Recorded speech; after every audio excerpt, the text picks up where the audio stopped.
En la madrugada del 6 de octubre de 1910, Francisco I. Madero se fuga de la ciudad de San Luis Potosí vestido con un uniforme de mecánico. Tomó un tren a San Antonio, Texas, en Estados Unidos. Ahí se encontró con su esposa, Sara, y con exiliados maderistas, entre ellos Juan Sánchez Azcona, Aquiles Cerdán, Enrique Bordes Mangel, Federico González Garza y Miguel Albores, y redactaría el Plan de San Luis, que pedía el derrocamiento violento del porfiriato, el establecimiento de elecciones libres y democráticas, así como también el compromiso a restituir a los campesinos las tierras que les habían sido arrebatadas por los hacendados. 4 meses antes había sido detenido con Roque Estrada en Monterrey, Nuevo León. Los dos fueron acusados y procesados por injurias al presidente de la República y trasladados a San Luis Potosí. Fue puesto en libertad a condición de no abandonar la ciudad. El 27 de septiembre se había dado a conocer oficialmente que Díaz y Corral habían ganado la elección. Las protestas comenzaron de inmediato, pero la Cámara de Diputados rechazó 3 veces las demandas por fraude presentadas por el partido antirreeleccionista. Como respuesta al Plan de San Luis comenzaron a surgir levantamientos armados a lo largo de México en noviembre de 1910. En el distrito de Guerrero, en Chihuahua, Pascal Orozco atacó a las tropas federales y le envió los cadáveres a Díaz con el mensaje: "Ahí te van las hojas, mándame más tamales". Después comenzó las operaciones para amenazar Ciudad Juárez. Además, la rebelión de Madero obtuvo apoyo político de Abraham González, quien aceptó el Plan de San Luis. Alentado por las noticias de los levantamientos, el 14 de febrero de 1911, Francisco I. Madero intentó entrar al país por Ciudad Juárez, como eran sus planes originales, pero no lo pudo realizar, ya que el general Rábago se encontraba ahí resguardando la ciudad junto con Juan N. Navarro. Se vio forzado a ingresar por el vado de la Herradura en la hacienda de San Agustín, en las inmediaciones de Guadalupe. Iba acompañado de Abraham González, José de la Luz Blanco, Roque Estrada, Raúl Madero, José Garibaldi, Alberto Harrington y 20 norteamericanos que se sumaron al movimiento. De allí continuó hasta San Lorenzo en el municipio de San Buenaventura, prosiguió hasta Galeana y atacó Casas Grandes el 6 de marzo. El ataque de los maderistas se inició a las 5 de la mañana y cuando había adquirido intensidad a las 7:15 se presentó la columna auxiliar, la que ayudó a derrotar a las partidas revolucionarias. Esta derrota le costó a los maderistas perder 8 carros de provisiones, un total de 58 muertos entre los que se contaban Salomón Dosal, Francisco Esteves y Juan Dolores Palomino. 41 prisioneros, entre ellos el ingeniero Eduardo Ay, jefe del Estado Mayor de Madero, una bandera, 207 caballos, 153 mulas, 150 monturas y 101 rifles. Madero se replegó nuevamente hacia Galeana, en donde se le unió el jefe de los ejércitos revolucionarios, Pascual Orozco. Siguió hasta la hacienda de Bustillos y estableció ahí su cuartel general. El 8 de marzo de 1911, el padre de Madero y su hermano Gustavo se reunieron en el Hostel Astoria en Nueva York con José Ives Limantur, el ministro de Hacienda de Díaz, y el embajador de México en los Estados Unidos con el fin de discutir la posibilidad de firmar la paz entre las dos partes. Limantur propuso poner fin a las hostilidades y ofreció una amnistía para todos los revolucionarios, la dimisión del entonces vicepresidente Ramón Corral, el reemplazo de 4 ministros del gabinete y los gobernadores de 10 estados elegidos por Madero, y el establecimiento del principio de la no reelección que impediría a Díaz buscar su 9º mandato como presidente. El 26 de marzo se entrevistaron por primera vez Francisco I. Madero y Francisco Villa en la hacienda de Bustillos, Chihuahua. Después, Villa y Orozco marcharon sobre Ciudad Juárez. El 14 de abril Madero designó oficialmente a Emiliano Zapata como su representante en la región del estado de Morelos. Sin embargo, a Zapata le preocupaba que si no tenía el control de las principales ciudades de Morelos al momento en que Madero concluyera las negociaciones con Díaz, las demandas de su movimiento agrario y la cuestión de la autonomía de Morelos serían ignorados o marginados. La primera acción militar de Zapata fue tomar la ciudad de Chinameca, donde obtuvo suministros esenciales. Posteriormente, por motivos estratégicos y políticos, decidió atacar la ciudad de Cuautla. Con el fin de engañar a sus oponentes, inicialmente atacó y tomó las ciudades de Izúcar de Matamoros y Chietla, que posteriormente fueron recuperadas por las fuerzas federales.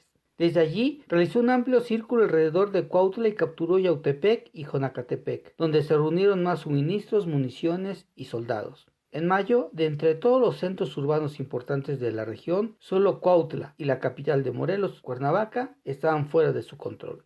El 16 de abril, Venustiano Carranza solicita a Francisco Vázquez Gómez una copia del nombramiento que le hizo Madero. Después viaja hacia la ciudad de Nueva York para entrevistarse con José Yves Limantour con la finalidad de llegar a un acuerdo para evitar la revolución popular. El acuerdo no se consolida.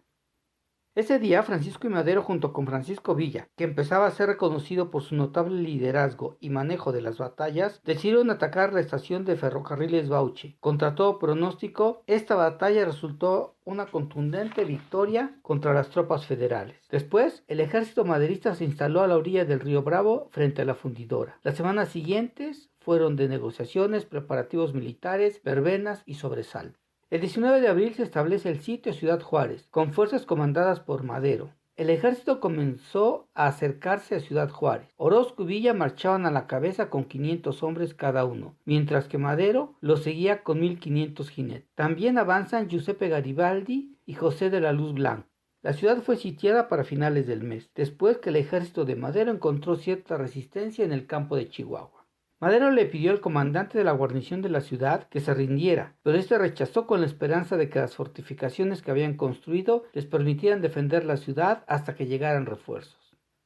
Preocupado por la posibilidad de que un ataque directo a la ciudad haría que los proyectiles de artillería cruzaran la frontera hacia los Estados Unidos, lo que podría provocar una intervención extranjera, y ante la perspectiva de una serie de propuestas de paz ofrecidas por Díaz, Madero dudó en iniciar el ataque.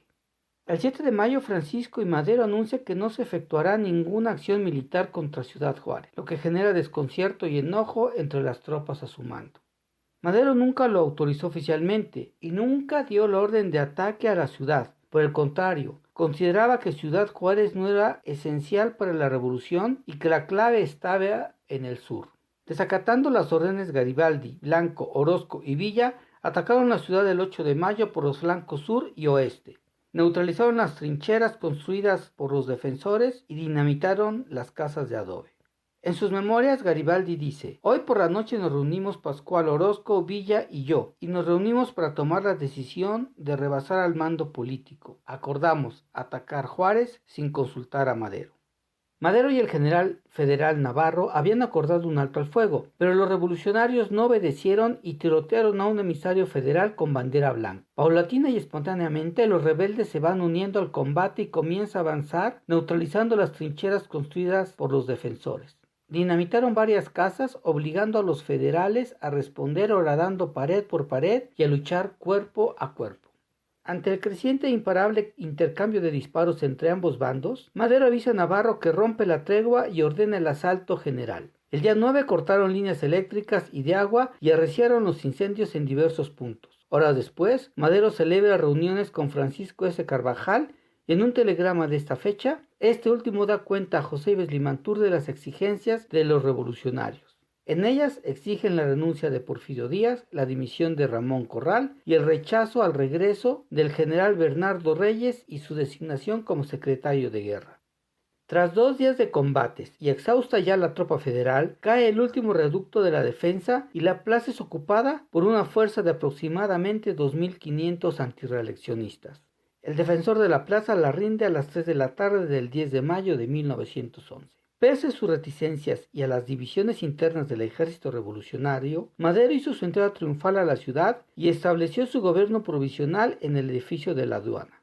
En su gabinete quedó como secretario de Relaciones Exteriores Francisco Vázquez Gómez, de Comunicaciones Manuel Bonilla, de Hacienda Gustavo A. Madero, de Guerra Venustiano Carranza, de Justicia José María Pino Suárez, de Gobernación Federico González Garza y como su secretario particular Juan Sánchez Azcona. Orozco y Villa no consideran mérito alguno a Carranza para ocupar ese puesto, por lo que dejarían de confiar en Madero.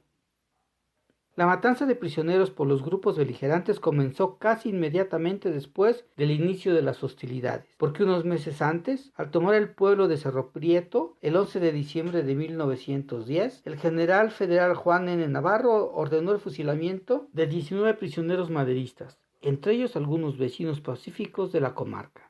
Al lograr un triunfo aplastante sobre una columna federal en el cañón de Malpaso, el 18 de diciembre, el jefe insurrecto Pascual Orozco ordenó la ejecución de los funcionarios federales de Ciudad Guerrero, Chihuahua. Abraham Oroz, uno de los más crueles y sanguinarios jefes insurrectos de la región, quien había sido nombrado jefe político del distrito por Orozco, mandó a ejecutar a Urbano Sea, el ex jefe político federal. Los maderistas pedían la cabeza del general Navarro por las ejecuciones que éste había ordenado días antes, pero Madero se negó. Entonces, el 13 de mayo, vuelve a presentarse un conflicto mucho más serio entre los tres. Orozco y Villa, junto con un núcleo de sus seguidores, irrumpieron en el cuartel general de Madero para exigir el fusilamiento de Navarro. Madero, como presidente provisional, rehusó sujetarse a las demandas de los jefes insubordinados y después de un breve altercado, los convenció de que se habían excedido en su autoridad. Las fuerzas revolucionarias causaron daños al comercio local. Los hoteles Porfirio Díaz y México fueron utilizados como cuartel por los revolucionarios, quienes abrieron cantinas, robaron la joyería El Rubí y saquearon las farmacias Chihuahua. El 13 de mayo, Pascual Orozco y Francisco Villa intentaron aprender a Madero, quien conducía a Juan Navarro hacia El Paso, Texas. Ese día, Zapata comenzó el ataque a Cuautla con una tropa de 4,000 elementos contra 400 soldados de élite llamados Quinto de Oro, el quinto regimiento de caballería del Ejército Federal. La batalla se llevó a cabo durante casi una semana en un combate cuerpo a cuerpo y sin cuartel por ambos lados. El general Victoriano Huerta llegó a las inmediaciones de Cuernavaca con 600 refuerzos, pero decidió no acudir en ayuda de Cuautla porque tenía miedo de que la capital se viera envuelta en una revuelta durante su ausencia. El 19 de mayo, Cuautla fue ocupada por los soldados de Zapata, lo que lo convirtió en un héroe para la gente común en todo México, y fue objeto de la composición de varios corridos. Después de la toma de Cuautla, el gobierno federal controlaba solo 5 estados y algunas zonas urbanas. Muchos de los porfiristas temían que muy pronto Zapata marchara sobre la Ciudad de México, a menos que se acortara la paz con Madero. El propio Porfirio Díaz indicó más adelante que mientras que sentía que podía defenderse de Villa y Orozco en Chihuahua, la caída de Cuautla fue el evento que lo convenció para concertar la paz con Madero. Durante el mes de abril de 1911 habían llegado a Ciudad Juárez 2 representantes del gobierno porfirista para negociar la paz con Madero, tratando de evitar la renuncia de Díaz, al mismo tiempo que ofrecían la renuncia de Ramón Corral, la capacidad de designar a 4 ministros en el gabinete presidencial y a 14 gobernadores. Madero estuvo a punto de ceder a la propuesta, incluyendo la aceptación de la continuidad de José Ives Limantur en Hacienda, pero se encontró con la férrea oposición de Carranza, Roque Estrada, Francisco Vázquez Gómez, quien fuera candidato a la presidencia por el partido antireeleccionista. A la aceptación de dicha propuesta, Vázquez Gómez convenció a Madero de exigir la renuncia de Díaz. Rafael Hernández, representante del gobierno de Díaz, protestó indignado. Carranza, por su parte, respondió diciendo: «Nosotros no queremos ministros ni gobernadores, sino que se cumpla la soberana voluntad de la nación. Revolución que tranza es revolución perdida». Estas consideraciones no fueron escuchadas por Madero, que aceptó firmar los tratados de Ciudad Juárez, dejando en pie toda la maquinaria política, militar y administrativa porfirista, aceptando que la presidencia de la República quedara en manos de Francisco León de la Barra, ministro de Relaciones del gabinete de Díaz, que no representaba la revolución, sino el régimen que la revolución deseaba destruir. Los tratados fueron firmados el 21 de mayo por el representante del gobierno de Díaz, Francisco Carvajal, y el doctor Francisco Vázquez Gómez, Francisco Madero Hernández, padre de Madero, y el licenciado José María Pino Suárez como representante de los revolucionarios. Aunque su punto más importante eran las renuncias de Díaz y de Ramón Corral, su vicepresidente, antes de finalizar el mes de mayo, también estipulaba que cesarían las hostilidades entre el gobierno y los revolucionarios. Se declararía una amnistía para todos los levantados, con la posibilidad de que algunos de ellos solicitaran su ingreso en las fuerzas rurales. Las fuerzas revolucionarias iban a ser desmovilizadas tan pronto como fuera posible, y las fuerzas federales serían el único ejército de México.